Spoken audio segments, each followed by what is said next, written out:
சுவாமி வேடமிட்டு பிச்சை எடுத்த பழங்குடியினர் கொலை வழக்கில் உரிய இழப்பீடு வழங்கக் கோரி விசிக சார்பில் பேருந்து நிலையம் முன்பு ஆர்ப்பாட்டம் நடைபெற்றது.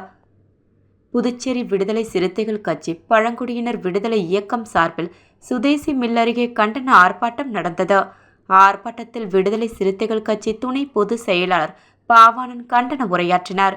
ஆர்ப்பாட்டத்தில் இருளர் பாதுகாப்பு இயக்கம் பிரபா கல்விமணி உட்பட பலர் கலந்து கொண்டனர். வெளி மாநிலத்திலிருந்து புதுவைக்கு வரும் அனைவரின் உயிர் உடைமைகளுக்கு உரிய பாதுகாப்பை உறுதிப்படுத்த வேண்டும்.